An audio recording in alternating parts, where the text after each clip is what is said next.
All right, Cliff. Next on the list of modern classics, TaylorMade Burner SuperFast TP. Still on play, still in play on the PGA Tour. We're gonna give it a test. What do you know about this club? I'll tell you what, it's when you're, set it down, take a look at the shape, and when you look at that, Yeah. it just looks good, looks like you can hit it. It looks modern. See how it flies. I'm Andrew Tursky, head of tour content for GolfWRX.com. Before every PGA Tour event, I go out to talk to the players about what clubs they have in the bag and why. For the most part, they're playing either high-end custom clubs or the newest possible products. But not all the clubs are new or custom. Sometimes they're playing with used clubs that are actually available to you for a high value. They're about 5 to 10 years old, sometimes even older. I call these clubs the modern classic.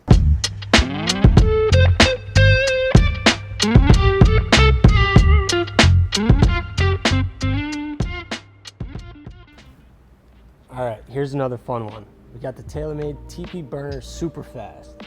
So SuperFast, as the name implies, it's built for a lot of speed. So it's really light. It's also large. I think it's 200 cc's, cubic centimeters, and it's a little bit deeper. So when you're setting it up to the ball, the back skirt kind of a little bit far away from the club, which usually means high MOI, which means a lot of forgiveness. I didn't find it to be terribly forgiving, I'm not gonna lie. It was definitely fast when I hit the center. When I missed it, launch was a little low, spin came up, and it was just a little bit squirrely for me. If you're looking for speed, whew, definitely gonna get extra club head speed, extra ball speed off the face. It definitely flies really far, so it stands that test of time. Richard Bland actually was still using one of these 5-woods at the match play this year. So it's a very old 3-wood, but in terms of distance, just pure distance straight up against the Titleist TSR3, it really held up on center hits. It's just you're giving up some of that forgiveness. So when you're trying to attack a par 4, par 5 coming into the green, you might not hold it, you might not be as accurate as you want, but if it's just a tee club and you're really value hunting, you know, this is a pretty good option.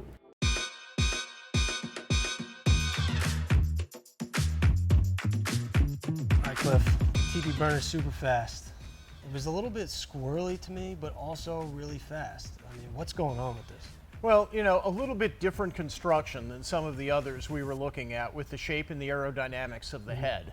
So when we start looking inside the numbers there, it didn't come off quite as fast as the RBZ, but it was pretty consistent with the ball speeds. They did not vary too much. But once again, when we start seeing some inconsistencies in launch and spin, you consider head design, you consider shaft, and that type thing to say, hey, is this the ideal 3-wood? But it looks like it creates maybe a little bit more spin at times. So if you're looking for something that would be maybe a little easier to hit into a green and hold rather than a tee club, it might be an option you'd be looking towards depending on how you want to use it on the golf course. Yeah, what I see are just, you know, some inconsistencies like I felt. But when I look at the club, it feels like a mini driver, like it's bigger than just a fairway wood. It's got a little more room, it feels a little more forgiving. So it's something that like I would take out on the course and see what it performs like off a tee when I'm trying to shape shots, and do I have that control combined with the distance? Because undeniable, it is really fast off the center. It can move it, but you know, when you look at it, you see that head design may have been, you know, a little ahead of its time with the mini driver look, because everybody has done one of those at one time or another from every manufacturer. So, you know, it's worth giving it a shot. Yeah, I enjoyed it, and it is fast. Is it super fast? It's not RBZ fast. It's not RBZ fast, okay. Second Swing has it listed for $100, and it's coming with a Diamante shaft in it too. So this is a pretty good steal, but it's not that forgiving. So we had to go 8.3 on it. It's still good off the center of the face. It's still an option for you for sure. If you go into Second Swing, do a little testing, you can see for yourself how much distance you might pick up versus your gamer, but 8.3.